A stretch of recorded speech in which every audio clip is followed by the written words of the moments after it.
present, I declare the motion passed. Proposed resolution under the Pneumoconiosis and Mesothelioma Compensation Ordinance. Members who wish to speak on the motion will please press the Request to Speak button. I now call upon the Secretary for Labour and Welfare to speak and move the motion. Secretary. President, I move the motion set out in the agenda. The purpose of this resolution is to increase the amount of 5 compensation items payable under the Pneumoconiosis and Mesothelioma Compensation Ordinance, or the PMCO. PMCO provides for the payment of compensation to persons or their family members in respect of incapacity or death resulting from pneumoconiosis and or mesothelioma. According to the established mechanism, the levels of compensation under the PMCO, together with those under the Employees Compensation Ordinance and the Occupational Deafness Compensation Ordinance, are reviewed every 2 years. Adjustments, if required, are generally made by reference to the changes in the price level and other relevant factors in the review period. Following the established mechanism, we have conducted a review on the changes of the relevant indicators in the period from 2012 to 2013. The review findings indicated a cumulative growth of 8.88% in the Consumer Price Index A in the period under review. We propose to increase the levels of compensation for 3 items under PMCO by 8.88% in line with the price movement. The proposed revisions include increasing the amount of compensation for bereavement from $101,390 to $110,390, as the minimum amount of compensation for death is pegged to the amount of compensation for bereavement. The revision of the amount of compensation for bereavement will automatically adjust the minimum amount of compensation for death from $101,390 to $110,390. We also propose to increase the maximum amount of funeral expenses from $70,000 to $76,220. Furthermore, we propose to increase the monthly amount of compensation for care and attention from $4,520 to $4,930 to take into account the increase in the minimum allowable wage and food provision for a foreign domestic helper working in Hong Kong since the last revision of compensation level. As for the compensation for pain, suffering, and loss of amenities, or PSLA, we have made reference to the practice adopted in 1993 of taking into account the average amount of compensation for PSLA awarded by the court in past personal injuries claims in setting the level of compensation for PSLA.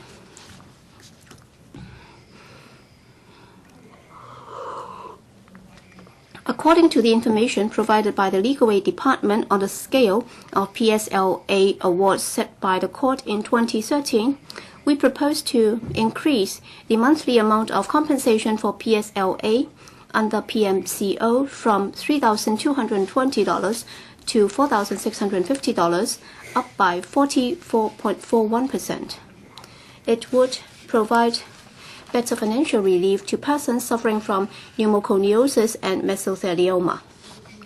The Labour Advisory Board and the Pneumoconiosis Compensation Fund Board have endorsed the above proposal, while members of the Legislative Council panel on manpower have also expressed support to the proposal. We propose that the revised levels of compensation should take effect from the 5th of March 2015. I hope members will support and pass the resolution so that persons suffering from pneumoconiosis and mesothelioma or their family members can benefit as soon as possible. Thank you, President.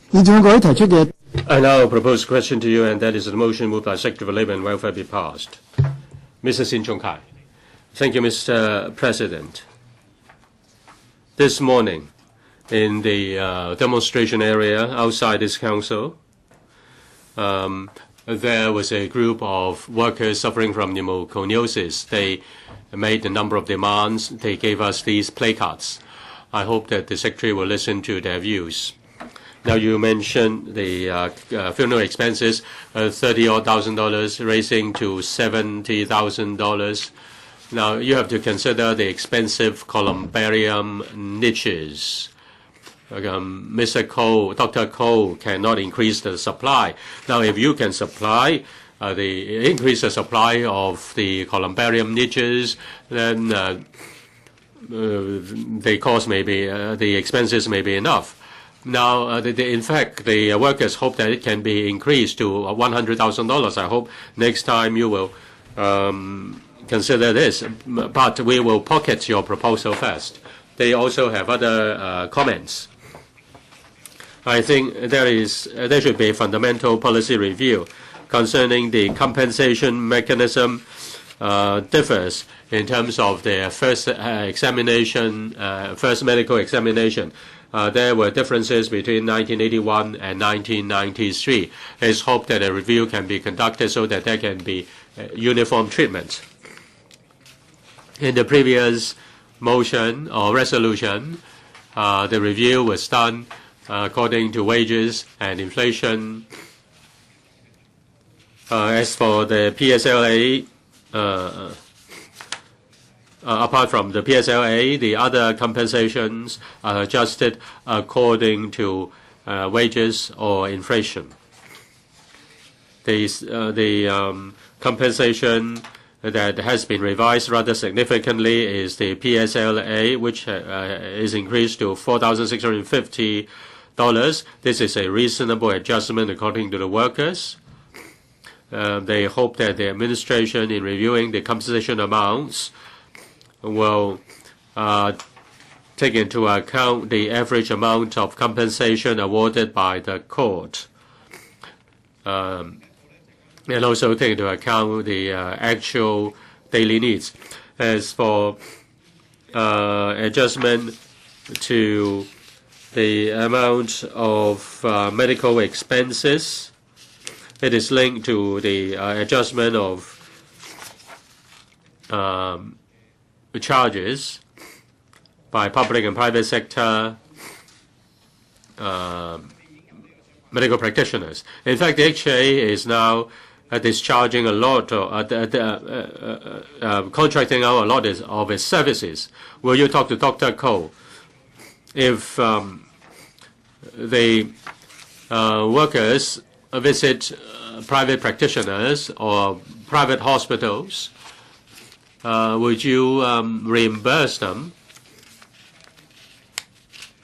You know that the private hospitals will charge more than public sector hospitals, but can your policy be more flexible? Now, if they go to private sector hospital, in fact, that is a kind of relieving the pressure on public sector hospital. Do you think about this in your policy? Can you review it? And I hope you will listen to the views of the workers. They, of course, support the revision of the compensation items, but there are certain inadequacies, and I hope you address that. Mr. Lee Chok-yan, this morning, a group of people suffering from pneumoconiosis and other lung diseases came to the LegCo this morning. I think they have been forgotten by Hong Kong people. They suffer from they suffer from occupational hazard.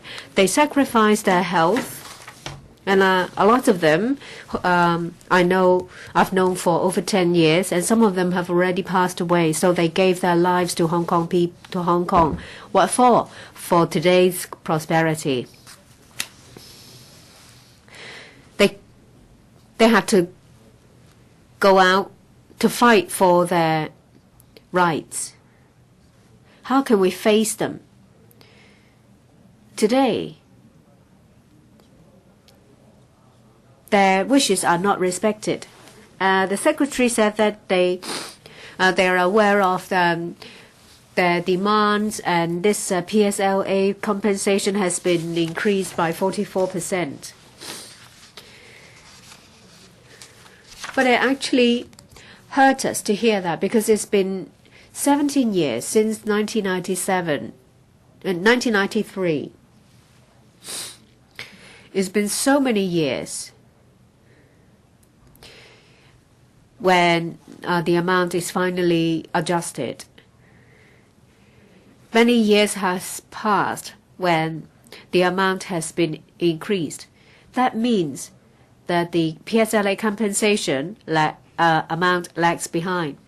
They say they welcome it, but with tears in their eyes, because they've been asking for it for many years, and their demand has fallen on deaf ears. And they've been waiting for many years. They could have had this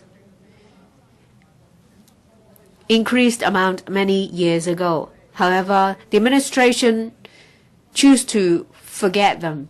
Our society has neglected them, and they've been forgotten. Today they're here, and they have other demands to make. Did you hear them, Secretary? Do you hear them? Or they have to wait for many more years, just like when they're waiting for PSLA adjustment? Many of them have passed away. And today they make other requests and demands. How many of them will have to pass away before they eventually get it? Some people say that it is unfair because there are 3 groups of workers. The most recent one, those after 93, they get a payment, a lifelong payment, which is in a monthly form. Say, for example, 5%, this $1,000 plus your compensation is given to you on a monthly basis. However, for the group between 81 and 93, they were told that they have this reassessment mechanism. But you will never hear the end of it, because they told me that if you've been assessed to be suffering from a certain degree of incapacity, after the reassessment, they will add 5% more to it. That is another 1,000. But you will never get what you want. You will have to wait until you die, and in a post-mortem that they realize, oh, actually, it is as serious as you said. So the reassessment mechanism between 81 and 93 exists in name only. And there is another group, those before 81. They don't even have the chance of a reassessment. So there are 3 groups of people. Can you give the 3 groups of people the same treatment, compensation mechanism, so that those who are forced or have chosen the different treatments, say for example 81 to 93, they will be stuck with the same treatment? Why aren't they given the same treatment as those that are post 93? Hong Kong society has shortchanged them, and as I said, 5% is just $1,000. Why don't you give it to them? What about something better? You see that you don't need tests to test your lung capacity. You don't need a reassessment. Everyone knows that when you age, your condition will worsen. It won't be too much to ask for an automatic adjustment. And you need to answer me, Secretary. The fund is sitting on billions of dollars. Every year, the commitment is just about $100 million. And that was the time when someone asked to move the money from the pneumoconiosis to the compensation scheme. And we did not say anything. So what you see is that on one hand, there is a fund that is sitting on surplus amount, and on the other hand, you see a group of people who are suffering from occupational hazard. Say, for example, mesothelioma. They are suffering, and they can't even get the basic comfort they should get. They are not asking for a luxurious lifestyle. They just want a life with dignity. How many more years do you ask them to wait, Secretary? Another dozen years? How many more years? And what about the medical expenses? $200 a day. If they go to see traditional Chinese medicine, and you know that if you go to see a Chinese medicine doctor with medicine, it will cost you more than $200. They have sacrificed their health for Hong Kong. Why can't you adjust the upper limit of the medical expenses, say from 200 to 500? You all know how much it costs to go and see a Western doctor, how much it costs to go see a Chinese medicine doctor with medication. It costs definitely more than $200. And they also ask for better support. And sometimes doctors will say, will prescribe some kind of rehabilitation service, but under the fund, there is a list of approved services, and there are some that is approved by doctors. Say, for example, some positive air pressure breathing devices, but it's not on the list of the fund, so it will not be included. But it's recommended by doctors and is not given. Why can't it be changed?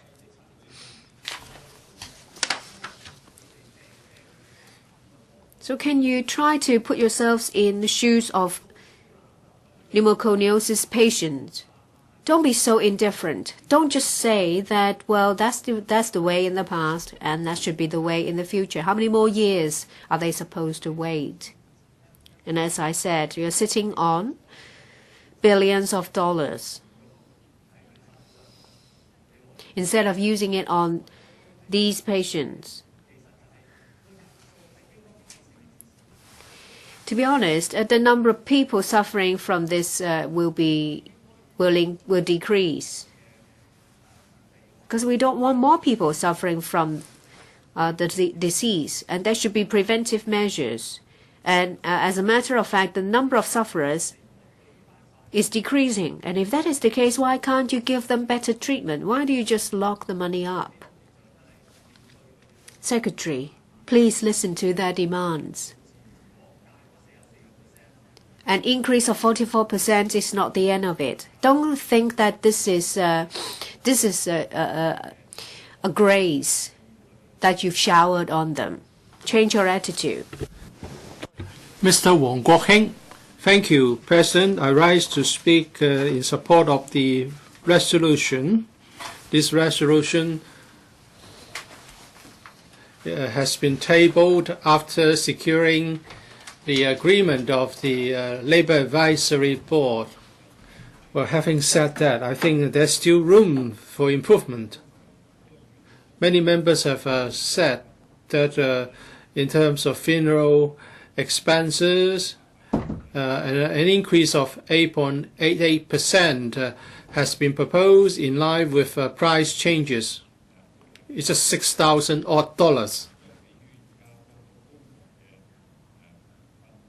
compared with the high costs of funeral services. There's still a big gap between the two. As for the $200 of medical expenses, it should be increased to a greater extent. I hope after this resolution is passed, the Secretary would take it up with the Labour Advisory Board to take positive steps for more follow-up action.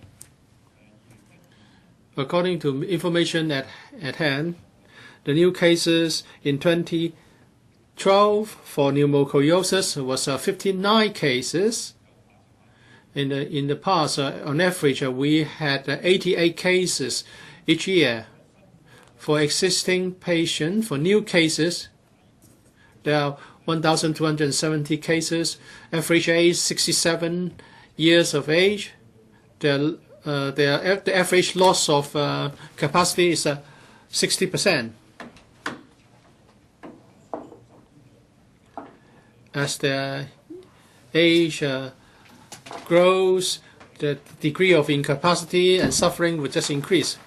For all cases, there were 432 cases, average age 73 years of age, average loss of capacity 24%. So we have 1,702 patients in this category.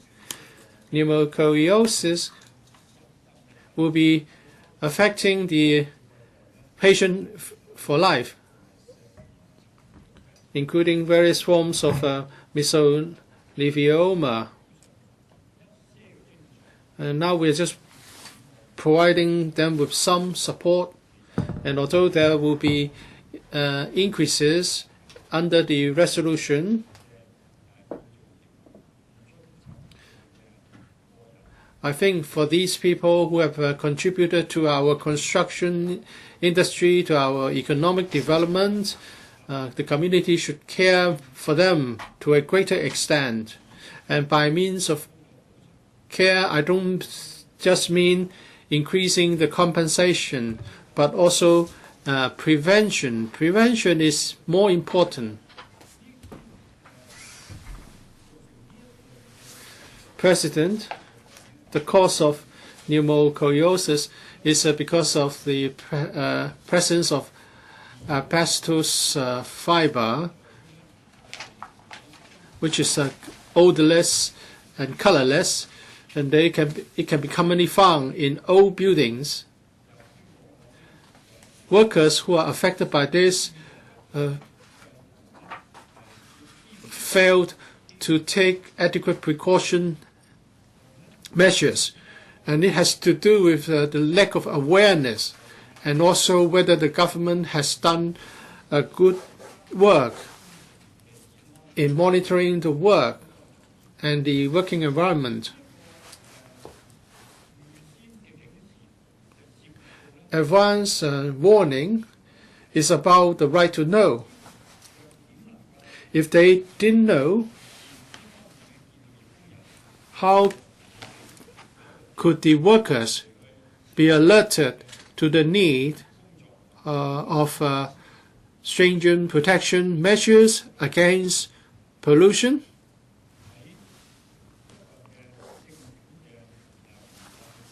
According to a document prepared by the government, dated 16th of February 2011, is a reply to a written question of a member of this council. The URA and the Hong Kong Housing Society launched the Operation Building Bright scheme. 1,400 odd buildings were inspected. Among them, 1,100 were found to contain asbestos. These old buildings contained a construction material with asbestos. It was common. It's a time bomb. But so far, only the Urban Renewal Authority and the Hong Kong Housing Society issue notices to these buildings before the construction project is proceeded with. But the list of buildings has never been made public.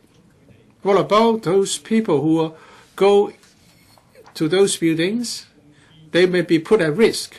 And what about those workers responsible for building maintenance and demolition? They may also be affected without knowing the risk. So it's important to enable the public to know. The right to know is important. I hope the Bureau and the Labour Department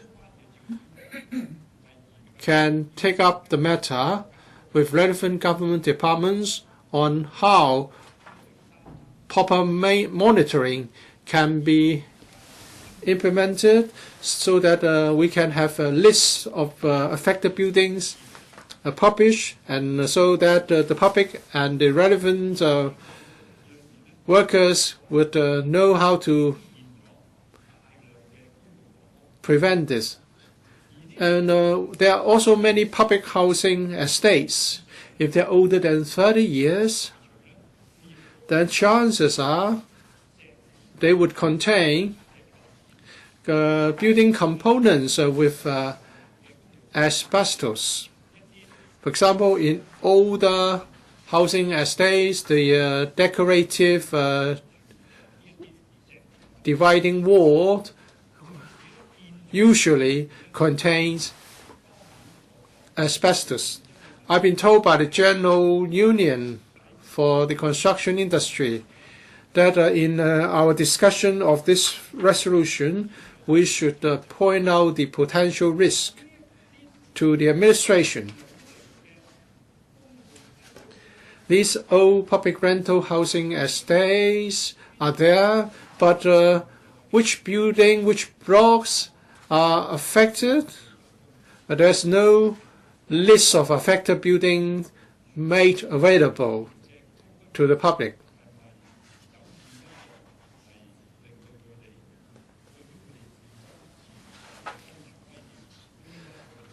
So shouldn't you let those residents, those tenants, know of this potential risk?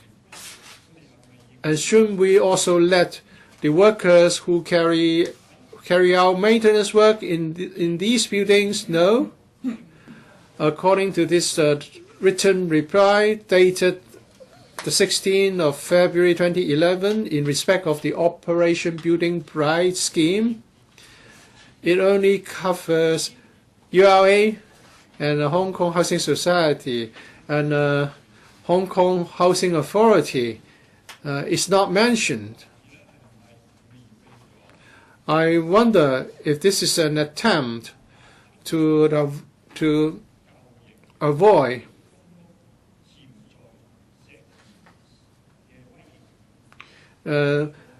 making public the risks of old public rental housing estates managed by the HA.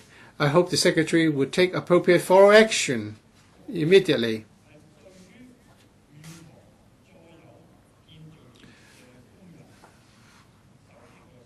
We should prevent workers from the risk, from being affected adversely by the risk of asbestos. What I've suggested will be very important.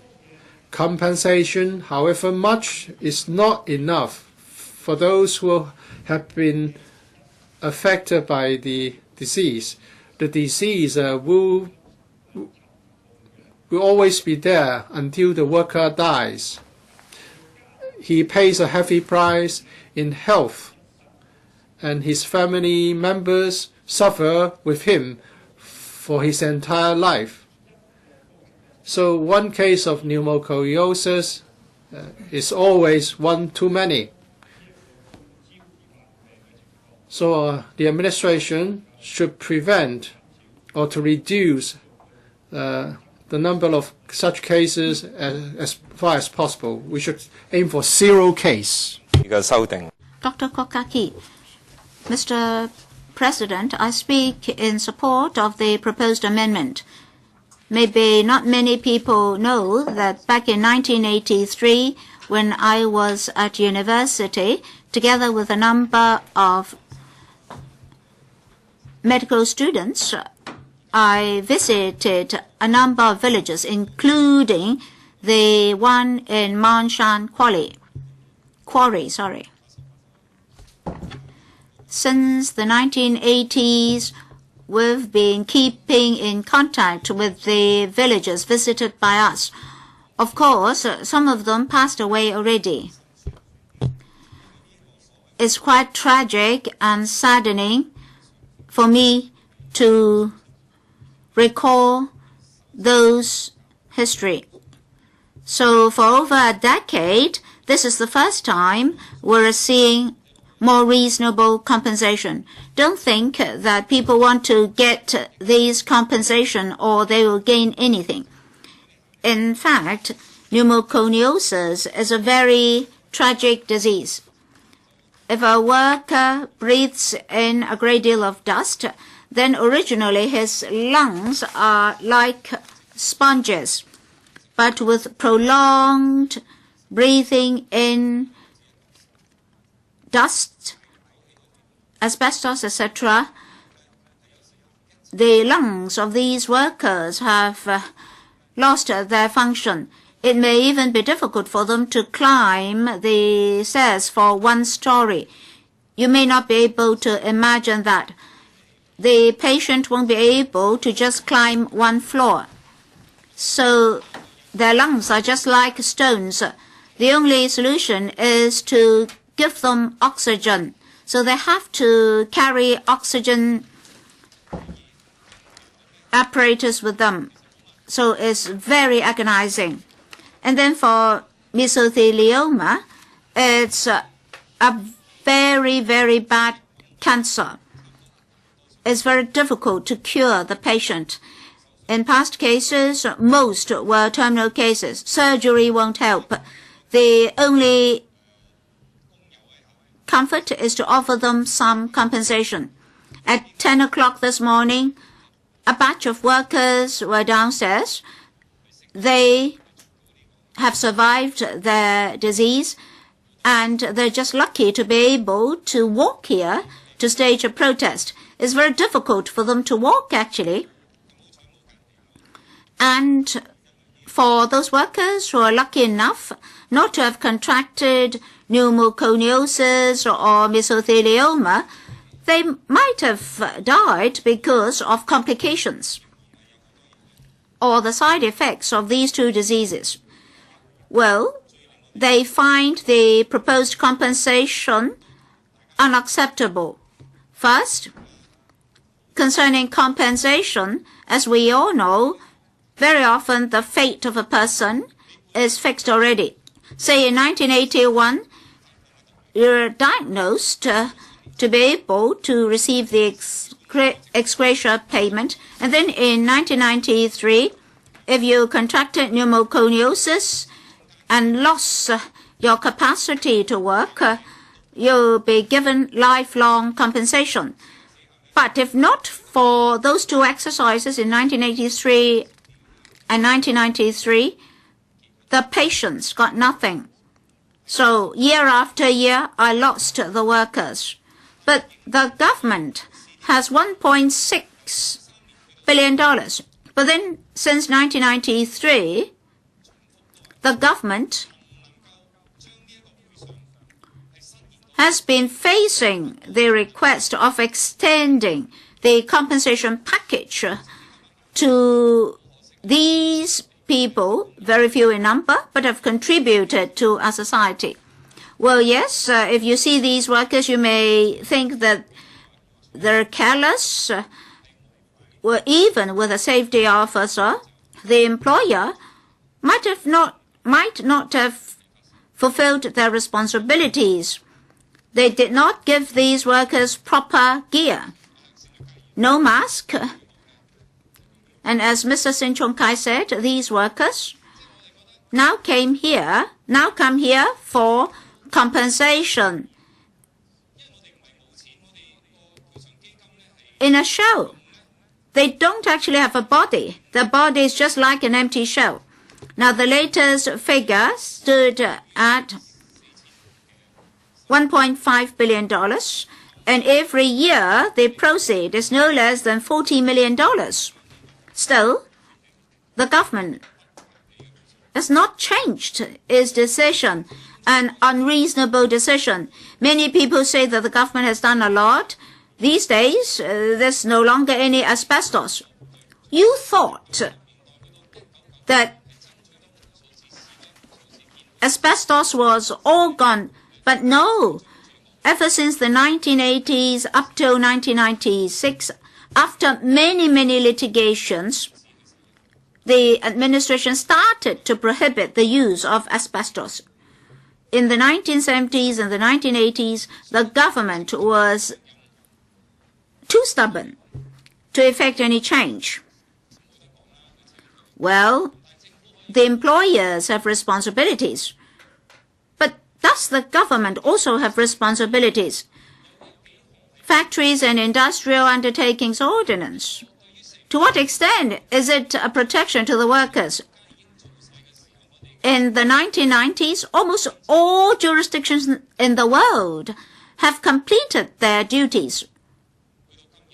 But it's only then that our government started to think of discharging its responsibilities.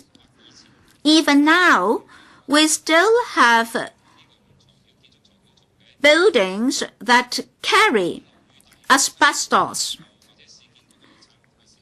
Under the Operation Building Bright, or when the URA demolishes buildings, these workers face huge risks. The government still turns a blind eye to the agony of these workers who are only receiving very meager compensation. That's regrettable. As regards the ceiling of $200 for medical expenses, that's really laughable and shameful. Maybe electrical members and civil servants are lucky enough to have clinics for civil servants. They don't understand the agony, the misery of these workers.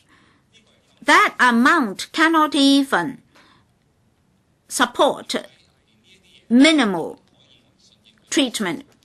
So for so many years, why can't the government address their plight? We're not talking about many people. Maybe they will see the doctor once every month or only when it is necessary. Still, you're so mean to these people. It's unreasonable. Thirdly, funeral expenses. Up to this moment, well, maybe the secretary doesn't know the amount. Well, I know of very miserable cases. After so many years of diseases, even if these workers had some savings, they would have spent all their savings. Just now downstairs, there's this worker who unfortunately did not benefit from the 1993 exercise. His family is in difficulty. Well, if any of these workers is to pass away because of these occupational diseases, the death compensation as well as funeral expenses won't be able to help the families, the bereaved families. It is impossible for us not to support the government in this exercise. But don't think that the government is acting correctly. Our government doesn't lack money, doesn't lack knowledge, doesn't lack information about this problem, but is so late that the government banned the use of asbestos and introduced occupational safety measures, etc., etc., to address the problem. The Labour Department has been in dereliction of duty for many, many years. It has to bear responsibilities. Today, while supporting the government, we urge the administration to, as soon as possible, address the unreasonable compensation amounts, as well as the unreasonable statutory provisions. In less than a year, I hope to see the government back to offer appropriate arrangements for funeral expenses and death compensation on top of those for 1981 and 1993. Thank you. Mr. Raymond Wong. Well, thank you, Mr. President. Well, just look at the blog written by Mr. Matthew Cheung. It is hoped that the compensations under the ECO and the other two ordinances will increase. It's really outrageous. Let me quote from his blog. Now, for the cases applied under the Pneumoconiosis and Mesothelioma Ordinance and Occupation Deafness Compensation Ordinance, every year more than 15,000 employees and their family members can benefit from the compensation. Why do you call it benefit? What kind of benefit is that? The other day, another member was talking about ex gratia payment for under the Agriculture and Fisheries Development Fund, and in fact is an ex gratia payment for compensating those in the industry, not the sum for the bereavement, as the member put it. So let's get the terminology correct. And how can you call this a benefit? Nobody wants to get injured at work. Nobody wants to die at work. So this is not a benefit. Nobody stands to benefit. This is a protection for entitled by injured workers. And the amount is just too little. So don't call this a benefit. As an accountable official, recently you've seen a pay rise. You get $290,000 a month. So you really benefit, not them. And this is taxpayers' money.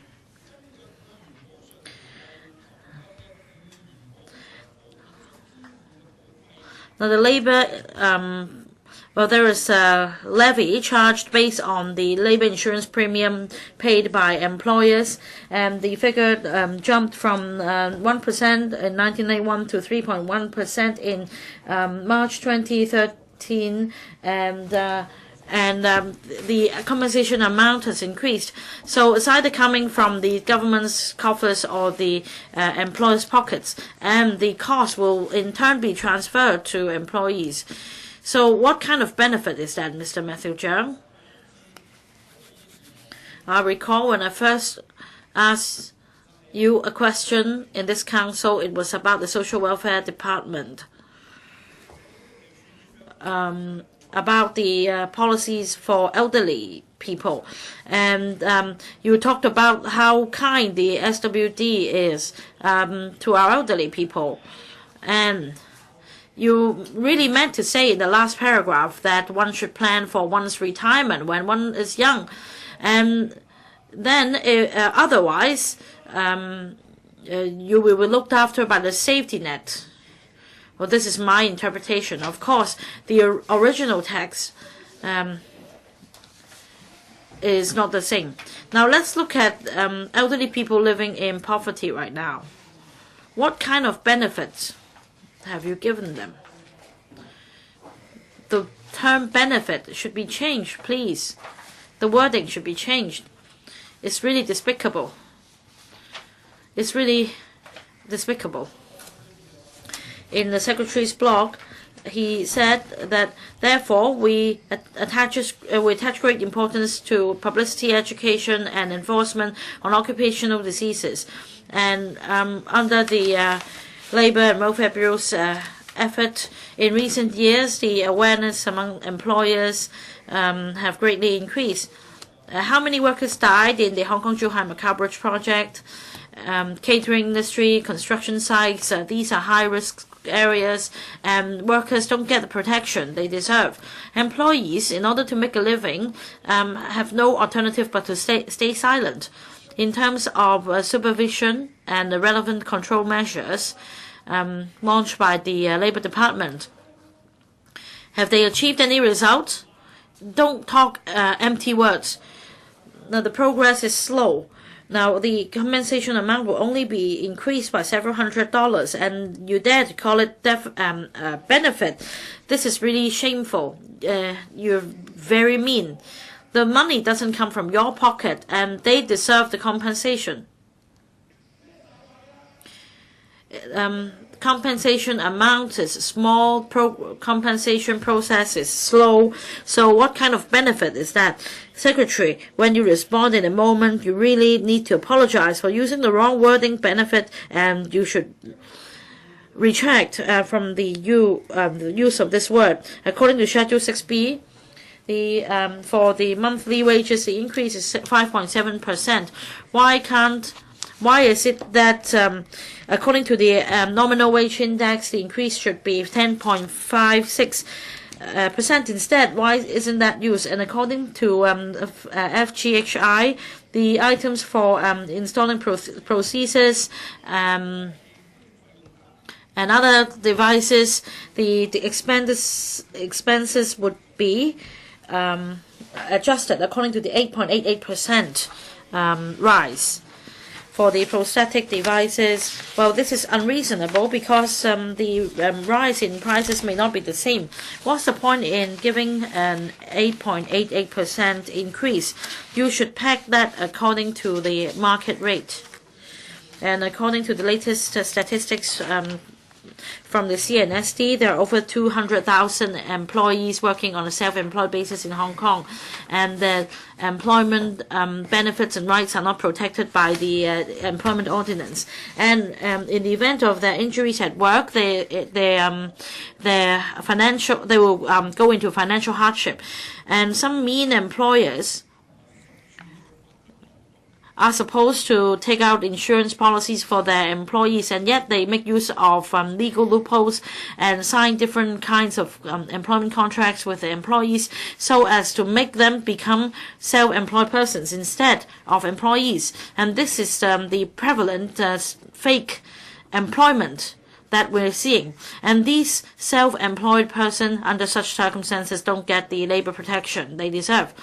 Casual workers is another kind of work that we often hear about. These casual workers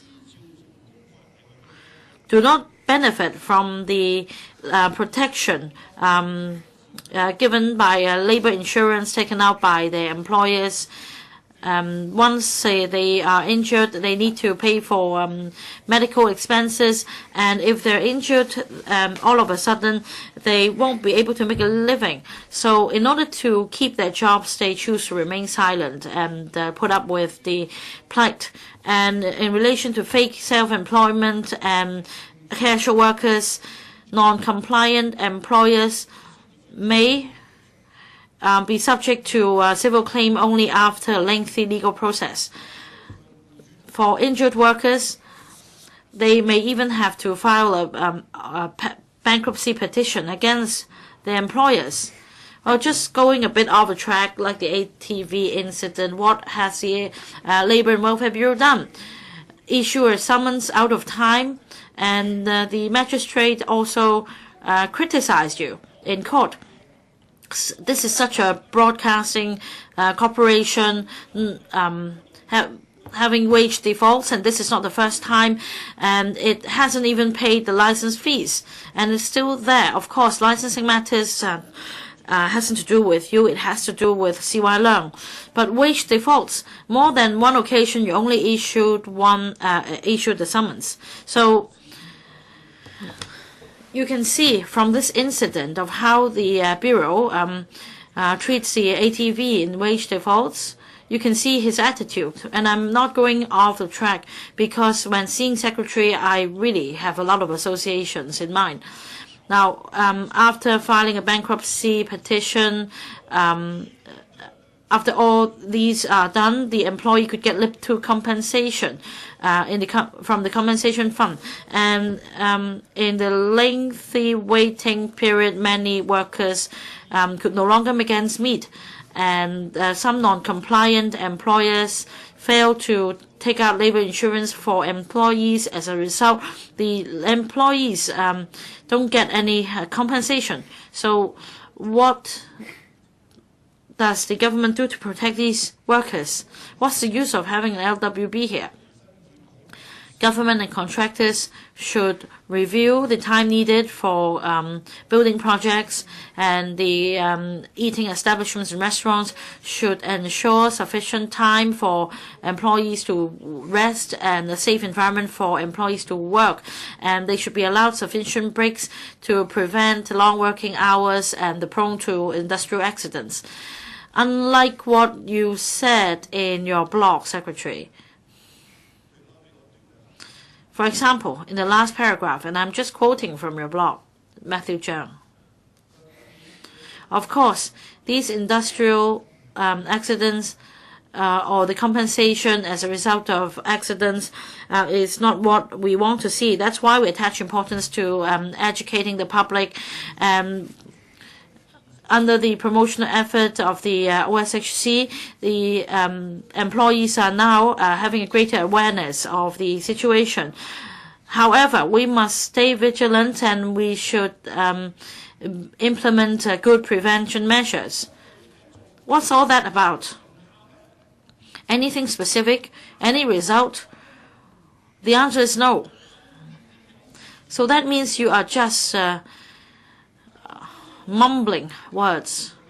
When it comes to processing compensation claims for just a little amount, see how long it takes. What about inspection, Secretary? Inspection on construction sites and other high-risk work establishment, what have you done? How much resources have been deployed? What are the results? Please answer us. And during construction, if the laws are breached, should suspension notice be issued? Will prosecution be instigated at once? What has been done and what are the results? Save your talk. You should target contractors. Do you understand? You let them off lightly. You allow them to use legal loopholes. Mr. President, of course, there won't be much controversy over the resolutions. As many members say, of course, we need to support it. It's better than nothing. Still, I need to take this opportunity here to point out to you solemnly that the Labour and Welfare Bureau on this issue has been nothing but a dereliction of duty. So, to make it clear, Matthew Cheung, I'm not really mincing words with you, but you really have to withdraw the use of the word benefit. Do you really understand the word in Chinese, benefit? If not, please ask the President of this Council to teach you. Why do you call it benefit? From whom would they benefit? Why do they need this benefit? You ask Wong Kwok Hing, this is what they deserve. The compensation is what they deserve. So please, take back the word benefit. Thank you. Does any member wish to speak? The Secretary for Labour and Welfare. Mr. President, I would like to thank the members who have spoken. I fully agree that to the importance of occupational health and safety. The Labour Department has spared no efforts in publicity, education, law enforcement, and promoting occupational safety and health in Hong Kong. As for our achievement, in fact, we went before the panel to give a report, and we will soon provide another intermediate report. And there has been significant improvement in industrial safety. The construction industry is a high-risk industry. There are many large projects, and there is the Operation Building Bright. We cannot be complacent. If there is any industrial accident on any site, we will spare no effort. We will immediately issue a suspension order, and we will go after irresponsible employers. There is no compromise in terms of industrial safety. One accident is too many. So I'll succinctly respond to the points made about compensation under the Pneumoconiosis and Mesothelioma Compensation Ordinance. I understand their cases because they are very worthy cases for compensation. I've also met with the Construction Industry Council and also the relevant trade unions. We have maintained very close dialogues, and I've also visited some workers. I've been to many trade unions, and I have had a lot of discussion with them, and therefore we are trying to make the best use of opportunity to make improvements. And therefore for PSLA, the compensation in the past just made reference to the CPIA, but then on this occasion we have departed from that mechanism. We make reference to the court judgments back in 2013. So there was this guideline payment, and we tried to increase that by 4-fold.